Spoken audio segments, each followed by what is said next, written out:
If another entrepreneurial couple is feeling financial tension, where should they start? If everything was perfect and you could wave a magic wand and say, like, what would life look like? What kind of house would we live in? What kind of cars would we drive? Like, just get clear and on the same page with what that is. What's our strategy for appreciating each other's financial contributions? I think it's just, giving the person the ability to do what they want to do and to buy the things they want to buy and to feel like they're being penny pinched on every financial decision they want to make. I'm just thinking about the goals in my life personally, and you're already thinking about the goals in your life, what you want to accomplish in this world. That's easy to do, but it's more difficult to be intentional and sit down together and say, well, what do we want to accomplish together? What systems or habits help us stay on the same financial page? I would say like one of the biggest systems is...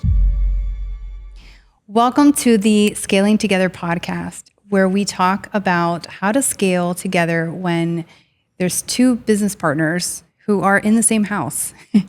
And today's topic is going to be about finances. How do we handle them? Not just our personal finances, but in the business as well. How does that tie in together? Yeah. So these questions are a lot that we've been getting from different members in the group. And we thought this would be a great place to hash them out and discuss them deep and go deep into some of these topics. So the first question is, what was our earliest money disagreement in the business? I was trying to think about that, and we don't get into a ton of money disagreements. It's obviously we've got revenue goals and targets. We've got hard constraints in terms of the profitability that we want to measure against. And we invest the rest of that money, in regrowing the business or in personnel or in marketing strategies. I think we've been pretty well aligned on that front from the beginning.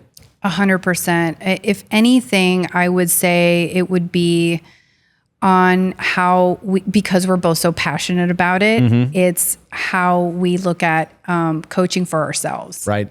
So I like to connect with the social aspect and be around people like us who get us and things like that. And so I'm looking, when it comes to coaching, of what groups we can get into that are satisfying that social need. And you like the sessions and training and looking at groups that have alignment in that area. And so we both benefit because we really need both in our lives. So, which is what we provided seven-figure agency as well for agency owners. I think it's like when it comes to finances, and the reason our finances haven't really been an issue for us is we kind of have the same underlying philosophy.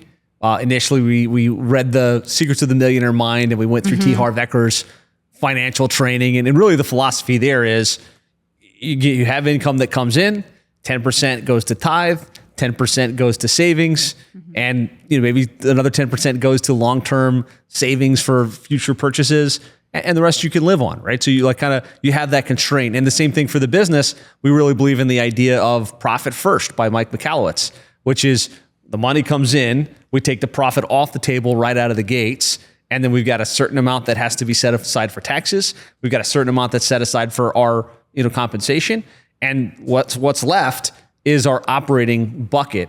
And when you operate with that type of philosophy, there's not as many potential concerns where you overspend. Like you have those hard constraints and you put them in place and you honor them from the get-go. You said something really important right there. A part of our foundational knowledge and experience together as a couple, the fact that we both went to the same training and we both read similar books. And so that kind of paved the way, kicked off this whole relationship that we were going to have together in the business world to be aligned. Another thing that was really beneficial for us being on the same page as a couple in business is the fact that we met each other at a very young age. We met when we were 17, and growing together in just our own personal way of immaturity, maturing together and going in that same direction has been super helpful as well, versus a couple who just met and got together a couple of years ago and they're still understanding each other. Right. We had a lot of deep connection that we've grown over the years. We're just about to celebrate our 21st wedding anniversary. So there's a lot of history and experience that we've gone through together that also helps with how we communicate and come to these different parts of our lives where we have to talk about business, like how we're going to invest in this, should we invest in that? It's just leaning on each other and trusting each other on these decisions. Yeah. The next one is, how did our personal money habits show up in our business decisions? Our money habits. Yeah. I think you wanted to speak first on this one. Well, this topic resonates with the fact that you are such a good saver. You're super cautious with money, and that's something that's been very helpful for us. And just instilling in me as well, I've learned a lot from it over the years, is just how powerful it is to, do all the basics of, you want to save, you want to think ahead, you want to plan, and you want to try to put your money in the best investment possible. There's going to be risks, and risks are good. That's another thing that, you've been very strong and passionate about, making sure that we are taking risks all the time. And when it comes to financials, though, you do this so well in the business. Like, you're definitely pushing us all the time in the business to take risks. And financially, you tend to be more cautious. You're more the saver. I'm more the spender. I do it more though. I'm not like going out buying Louis Vuitton and Gucci this and, my wardrobe. It's more about experiences with how I like to spend the money in our family and in the business as well. So at home, I'm very big in investing into, where are we going on vacation? Where are we spending time one-on-one, where we just get to unwind, have that attention just to you and I, just to our kids, where we have fun and we experience life in the same space. And so that's super important to me. And I take that financial wanting to spend frivolously, if you will, in that area, I take that into the business as well, because with the members, I love thinking about the experiences and how members can grow in a space with the right people in the right room, and what kind of chemistry we can create with the different environments, and who plus where that we can get out of things. So definitely spending financials in the experiential is something that I bring into both. Yeah, no, and I think that's one of the things we get the most compliments on from Seven Figure Agency members. And like, one of the things that anchors the community together is the care that goes into the event experiences and the cool things that we do and the unexpected touches that I probably, just looking at it black and white, wouldn't even consider. But like, you bring your financial perspective, and it's like, hey, this is money well spent, because it creates a great experience, and it's going to drive more retention. It's going to drive more referrals. And I definitely see that. That's one big half of the business, but the other big half is the training, the sessions, that you're very passionate about making sure that we have the right tools, the right SOPs, the right GPTs and stuff like that we can offer the member base, so that they know exactly the path that they need to have in order to get to seven figures. And so you need both of them. And so that's why I think we feel that we complement each other so well as a couple. How do we handle differing financial philosophies, saver versus spender? I mean, I don't know that we're like, I think the only times where we do get into an argument might be if you want to do some elaborate trip personally, or do some crazy thing. And I think when we do differ, it's just talking through it, right? It's getting on the same page. It's doing the pros and the cons list, and making a decision that we're both comfortable with. 100%. I lean on you for, reeling into reality, like, okay, this is wonderful. This is a great thing to go after, but how do we now put a plan into place to get there, and trusting each other that, yes, that is a place that we both want to get to, and figuring that path where it's, you're happy about it, I'm happy about it, and we end in a good place. It's a lot of times, if I'm just thinking about the goals in my life personally, and you're already thinking about the goals in your life, what you want to accomplish in this world. That's easy to do, but it's more difficult to be intentional and sit down together and say, but what do we want to accomplish together with our family, with each other, with this business? What does it look like in 3, 5, 10 years from now? And so that extra piece of finding out where we want to go as a whole is the extra dynamic that we have to be more intentional about. And we have been, but one of the things that we had to think about for sure. What systems or habits help us stay on the same financial page? I would say like one of the biggest systems is profit first. It's having a financial manager that's managing the financials for the business, like profit and loss, keeping the books up to date, but then looking at that together and kind of analyzing it and making sure the profit where it's need to be, we're making the proper investments, but then also having somebody that does that with us on the personal side. We've got an organization and an individual that we meet with every month to look at our personal finances, to look at our tax planning, to look at our investment strategy. And like, it's not me doing that on my own, and it's not you doing it on your own, but it's where we come together. And I think that system and that rhythm keeps us on the same page, but it also helps us to make the decisions that need to be made, for the positive and sometimes for the negative as well.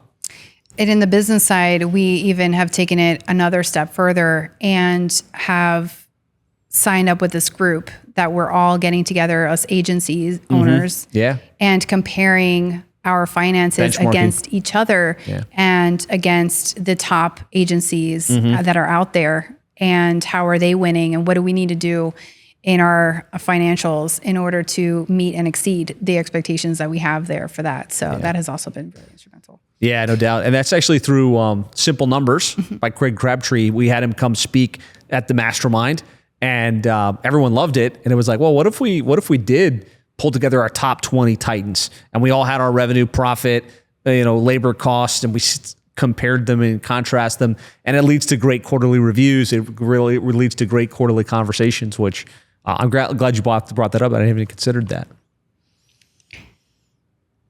How do we decide when to reinvest in the business versus taking profit? I think that comes down to if there's something we want to do with the profit, whether it's an investment, an experience, like a new house, like we just recently in the last couple of years moved into a great new house. If we don't have something intentional to do with those dollars, then we typically will reinvest it back into the business, whether it's in team, infrastructure, or something else. We had this great conversation as well not too long ago, where we had to make a decision of, do we want to use more profit now while the kids are young, or should we hold off on spending a little bit more now and do it when we're older? Because a lot of people talk about retirement and saving money for retirement, but what about the young ages when the kids are still at home with us? And that's when, we're able to go on trips and show them the world when they're so young, and have that family bonding time. And that's when we, after talking it through, made the decision with each other that that's what we want. We want to be the family that's going on big trips and going big while their kids are young versus delaying gratification as we get older. Yeah, there's a great book that we both read called Die with Zero. And the whole premise is, yes, we want to have great businesses. Yes, we want to create a lot of money. Yes, we want to create wealth, right? We want to have something to hand down to the next generation. But the reason we run these businesses, the reason we have that money is so that we can do the things we want to do. So we live the life we want to live. I think so many people delay, when I get to this level or when I get to that place, I'll be able to take those trips. I'll be able to do those things. Where, time is passing. We've got 3 young kids right now. They're never going to be as young as they are right now. Right. Maybe we could put another $1 million, $2 million in the bank over the next year or 2 years, or should we invest some of that in the experiences, in the time, in the better living experience? And, I think reading that book, Die with Zero, really kind of helped to reframe the philosophy there, because I mean, who cares if we're 80 years old and we've got $100 million in the bank if we missed those prime years and we missed those experiences while the opportunity was there. We're trying to take trips and with a cane and trying to enjoy these. This is the time, right, when we're younger and we're able to really feel the fruit of it, for sure. 100%. So when I was young, I would have given all my youth for more money. And when I was old, I would have given all my wealth for just another day of youth. That's it. Really powerful. And that really touched us and changed our whole perspective on how we should deal with life, for sure. Mm-hmm. What's one high stakes financial decision we made together, and what did we learn from it? I know you had one right off the top of your head for this one. Well, when we first started with Seven Figure Agency, it was in the plumbing and HVAC SEO office with 12 seats around a table in the conference room that you were running specifically on your own. And Dean was there. And so then we needed to expand in order to reach more people. And we had to make that leap of faith of reaching out to a hotel. Now we're talking about a venue and coming out of pocket for that. And also now it's more risky just personally, like, are we going to embarrass ourselves? Are we going to put ourselves out there, ask people to show up and, book a room for 50 and there's going to be like crickets? Maybe we like 13, 14, because we know we could do 12, but can we do more than 12 enough to fill an entire room so it doesn't look ridiculous? Right. And I remember when we signed the contract, it was for $350, and it felt like it might as well have been like 5,000, 50,000. We were sweating. We were like, oh man, is this the right move to make? Are we doing this too early? Is this the right time? And you did a fantastic job promoting, making sure that everyone was aware of what it is we're going through, and then putting the agenda together. And it was a walkthrough the plumbing and HVAC SEO office where they got to see behind the scenes. It was a wonderfully put together 2 days. So much heart and soul, time, experience put into these 2 days. And then the day comes, and is anyone going to show up? And then it's getting closer and closer to the time. And then we end up filling the room, which is wonderful feeling. If you build it, they will come. What word of advice do you have for people, Josh, looking back at that are hesitant to, even as an agency owner, you have the ability to teach others in your field and be that person who's leading on the forefront. What advice do you have to someone who's hesitant to make that leap? Yeah, it was a big financial leap. 350 might have been a little bit more in terms of the full scope of that step. Oh, for sure. That was just the rental of the room. Yeah, and it paid off, right? And, but you have to step outside your comfort zone, right? Sometimes you gotta roll the dice. And it obviously nowadays we're dealing with, multiple 6-figure expenses to do these events, and kind of even going from the small hotel to the bigger hotel and bigger experiences. It always feels like a little bit of a risk, and you just have to be able to push through it. And yeah, you had the confidence to say, hey, let's go. Let's sign that big food and beverage commitment, and hopefully the people will come. I think we actually talk a lot about this with our members, like why they should bring their client base together and why they should do industry specific events. And Brad Ferris recently did this, and he did one specifically for their med spa niche. And it seems, from what I can tell, the pictures on social media, it seems like it was a great event. He posted in the group, man, I wish I had listened to Yesenia and Tim and the others that have been talking about these live event experiences. I would say, just you got to put yourself out there, and it will pay dividends when you do. 100%. How do we keep financial tension from creeping into our personal relationship? I think if no one's looking at the money and there's no conversations about what's happening with the money, that's where the tension comes into place. But if you're looking at it on a consistent basis and you've got intentionality around how the money's being spent and how it's being invested, and there's conversations that happen, there really isn't that much tension. So it's just, you have to communicate about it, and you've got to shed some light on it. And it really doesn't become a massive problem. It's that, and I think going back again to us reading and having the same experiences as far as what it means to really be good stewards of our finances and being responsible with our finances. Because if I was just going around behind your back and like spending a bunch of money, and then you come around and be like, hey, wait a minute. When you see bills, you're like, hold on, where did this transaction come from? And why'd you buy this? Every single transaction that we do that's a large transaction is always something that we talk about. And what's a large transaction, would you say, Josh? 10,000, 20,000. Even less than that. Like if it's $1,000 thing, we have a conversation about it. And that helps substantially, I think, with any kind of fight we would ever have. We just talk it through. And you want what's best for me. I want what's best for you. So when we talk about something that each other wants, when it's financially based, we're like, yeah, let's have a conversation about it and see if it's something that makes sense for our goals and what we want out of life. And for right now, does it make sense right now, or should we put it off? And after the conversation, we're left both with, yeah, that makes sense. Let's either proceed forward right now, or yeah, that's true. We should hold off a year and circle back to it again. Yeah. Yeah, absolutely. What's our strategy for appreciating each other's financial contributions? I think it's just, giving the person the ability to do what they want to do and to buy the things they want to buy, and to have, not like feel like they're being penny pinched on every financial decision they want to make. 100%. Last question to close. If another entrepreneurial couple is feeling financial tension, where should they start? I think the best place to start is just to get clear. Here's where we are right now. Here's where we want to be. And I spent a little bit of time like really getting clear, like what, if everything was perfect and you could wave a magic wand and say like, what would life look like? What kind of house would we live in? What kind of cars would we drive? What kind of like school experience would we have for our family? Like just get clear and on the same page with what that is, and then reverse engineer. Like, okay, like maybe that's not available for us right now. Maybe that's too big a leap, but like, how would we get there? How much money would we need to make? How much profitability would we need to have? I know there was a time where like we felt a little bit in the doldrums with our living situation and with the, kind of how things were going.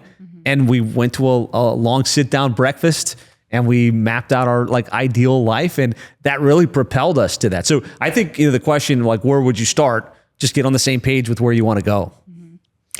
One thing that I'll say to finish this is something you were very passionate about. And one of the things that I absolutely love about you is there's a verse in the Bible that says, bring your storehouse.